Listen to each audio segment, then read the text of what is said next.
In this next section, I want to talk about the 2020 presidential election and all the things that happened around it as far as the Electoral College and the events that followed on January 6th. Now, I want to tell you ahead of time that I'm not going to ask you any questions on the exam about the 2020 presidential election, but I think that this was such an important event in American history, and certainly as a political scientist, something that completely caught me off guard, that I think it's worth exploring so that at least you can understand exactly what happened and that which is true and that which is not true. Okay, so first I want to start off with talking about the claim that some, including President Trump, were making that Vice President Pence could reject electoral votes. So again, Congress convenes, the House and the Senate convene, and they meet to count the electoral votes, the certified votes. These are the votes that have been submitted to the Congress by the individual states, the actual ballots that they've submitted to them. These are the ones approved by the state legislatures.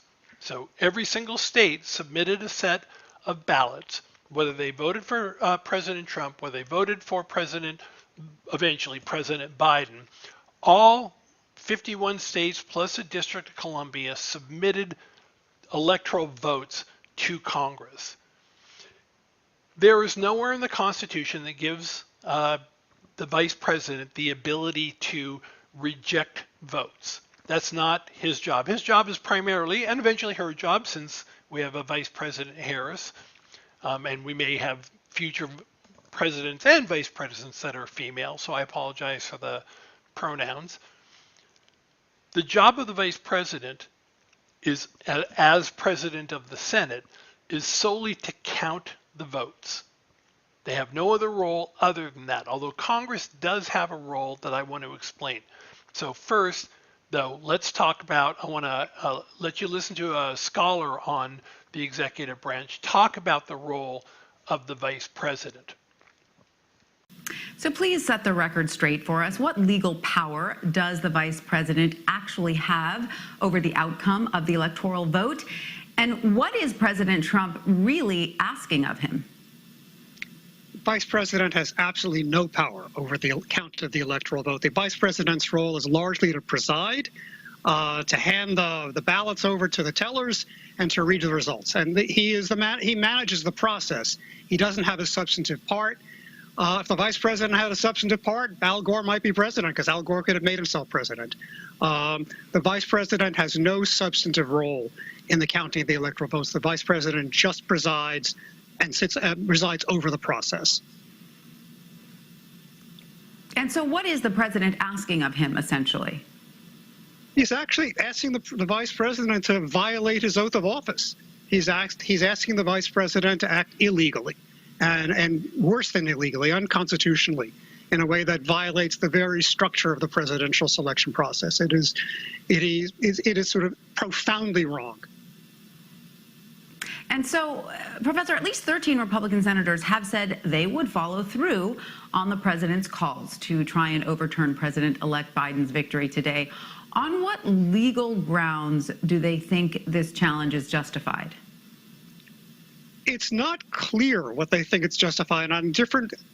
They're relying on some general idea that there was something wrong with the election of the electors in some of these contested states. Now, there have been something like 60 lawsuits, all of which resolved in favor of the electors who were chosen, actually having been chosen, that rejected all the claims of fraud and misconduct and rigged ballots. At least 60 different lawsuits, federal courts, state courts, appointed judges, elected judges, Republican judges, Democratic judges. But there is some notion out there that the president has emphasized that there was something wrong with the electoral process that led to the selection of these electors. And that's what the disgruntled Republicans in the House and now the dozen in the Senate are raising this issue. And Oklahoma Senator Jim Inhofe has opposed the challenge, saying that given the specificity of the Constitution, it would, quote, be a violation of my oath of office to not certify the vote. What does the Constitution state about challenging the Electoral College vote? The Constitution doesn't have any precise details.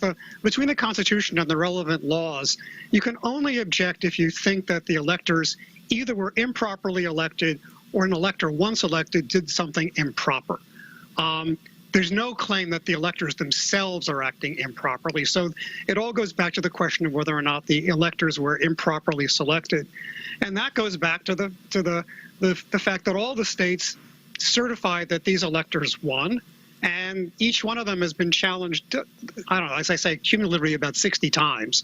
And every single time a court has rejected as unsubstantiated without any backup, any of the evidence. So it would be a violation of your oath of office, I think, or at least as it would be a violation of the system the Constitution sets up. The president is chosen by the people acting through the Electoral College. The Congress is given no substantive role. The only thing here would be if you could show that there was a mistake, a fraud or a mistake made in the selection of these electors, and 60 courts over the past 2.5 months have rejected that. So, do you think that today's proceedings will be setting any dangerous precedents going forward? I think it already has. Is the idea we're in a situation now where there's a significant the president of the United States, a significant chunk of his party, and maybe many people think that some crime has been committed just because they lost. The essence of a democracy is that there are going to be a popular self-rule. Is there going to be winners and losers, and the losers have to accept that they lost after they've been given an opportunity to make their case in court if they have a case to make. And what you're really seeing here is it's the equivalent of a kid losing a ball game, picking up the ball and wanting to go home. It really is quite a challenge to the whole idea of self-government to think that it's not possible for me. If I've lost, there must have been a crime committed. Sometimes you lose. And the vote suggests that this time Trump lost. Now, before I continue on, I want to make a couple points about what the professor said. First, I don't know if you notice, but the interview that he gave was actually done before the attack on the Capitol building. And so at one point they show on the video a very orderly line of people walking between barricade, not barricades, like the things that they put to keep you in line. Those are the senators going over to the House where they're going to meet jointly to count the electoral votes.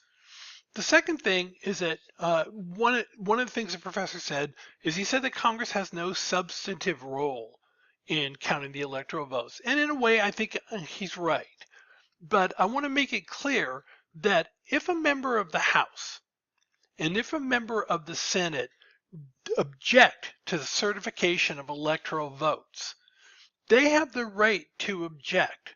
They do have that right. And so I want to make it clear that that is a prerogative that they have. They can object to the electoral votes. If somebody does object to the electoral votes, then what winds up happening is the counting of the electoral votes stops and the members of the House stay where they are. Members of the Senate go back to their chamber, and they begin to debate whether or not the certified electoral votes should be accepted. And the way it works is that the electoral votes will only be rejected if a majority in the House and in the Senate agree to reject the votes. And so there was zero chance whatsoever that the objections to the electoral votes were going to change the outcome of the election. There was zero chance. The House was controlled by Democrats, and there was no way they were going to reject votes. So all that was happening on January 6th was an attempt to sort of delay the process. The delaying the process happened, and it was during that time that the invasion of the Capitol happened. But back to the role of the vice president, and this is the main thing that I wanted to emphasize, right? The vice president has no role in objecting to the electoral votes. In 2000, as some of you may recall, there was a very, very close election between President Al Gore and George W. Bush. George W. Bush won in the Electoral College, but lost the popular vote.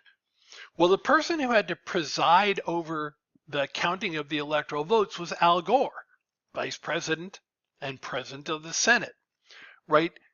So when he was presiding over the counting of the electoral votes, there were some Democrats who moved in the same way that Republicans did in 2020, some House Republican Democrats who moved to object to the certification of the electoral votes, I believe in Florida.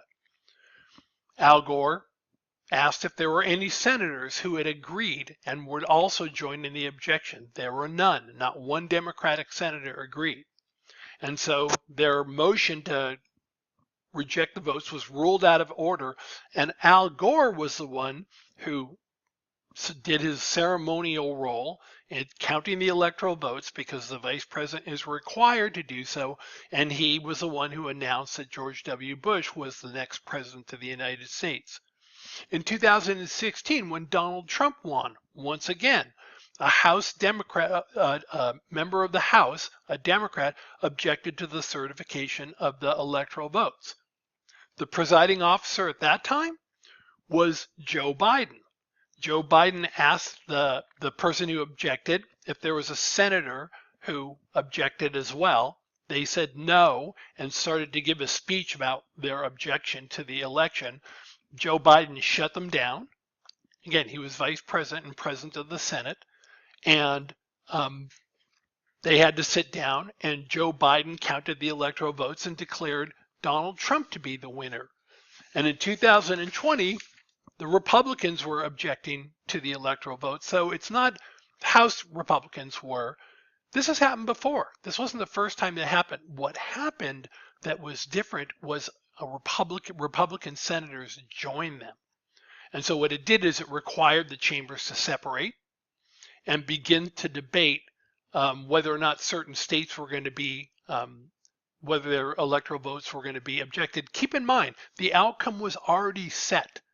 Everybody knew what was going to happen. It was during this debate that the Capitol was attacked by supporters of President Trump.